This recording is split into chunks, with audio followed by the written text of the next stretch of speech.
நடிகராக இருந்த விஜய் அவர்கள் தற்போது தமிழக வெற்றி கழக தலைவராக அரசியல்ல புதிய பாதை அமைச்சிருக்காரு. 2026 தேர்தலில் வெற்றி பெற்ற அவர் மே 7ஆம் தேதி முதலமைச்சராக பதவியேற்கிறார் அப்படின்ற தகவல் வைரலுமே ஆகிட்டு இருக்கு. திமுக காங்கிரஸ் கூட்டணியை பின்னுக்கு தள்ளி இந்த வெற்றி கிடைச்சிருக்கு.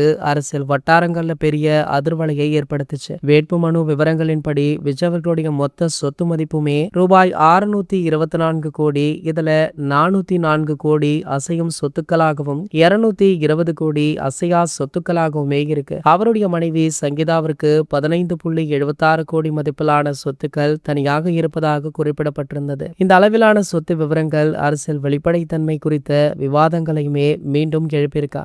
இதெல்லாம் ஒரு பக்கம் இருந்தாலுமே நாளை தளபதி விஜய் அவர்கள் தமிழகத்தின் முதல்வராக பதவியேற்க உள்ளார். இந்த விழா பாத்தீங்கன்னா நேரு உள்விளையாட்டரங்குல மிகவும் பிரம்மாண்டமாக தயார் செய்யப்பட்டுமே வருதா. இந்த விழாவில் தாவேக்காவை சேர்ந்த அத்தனை எம்எல்ஏக்களும் தொண்டர்களும் ஒரு சில ரசிகர்களுமே கலந்து கொள்ள இருக்காங்க. மேலும் பாத்தீங்கன்னா விஜய் அவர்களுடைய குடும்பத்தார் அனைவருமே இந்த விழாவில் கலந்து கொள்ள இருக்காங்களாம். இதுல சிறப்பான விஷயம் என்ன அப்படின்னு கேட்டீங்கன்னா, சமீபத்துல விஜய் அவர்களுக்கு எதிராக விவாகரத்து கேட்டு மனு தாக்கல் பண்ண சங்கீதா விஜய் அவர்களுமே இந்த விழாவில் கலந்து கொள்ள இருக்காங்களாம். இந்த தகவல் தற்போது வெளியாகி சோசியல் மீடியாக்கள்ல வைரலுமே ஆகிட்டு இருக்கு. இது போன்ற செய்திகளை பத்தி நீங்க உடனே தெரிஞ்சுக்க நம்மளுடைய சேனலை மறக்காம சப்ஸ்கிரைப் பண்ணிக்கோங்க.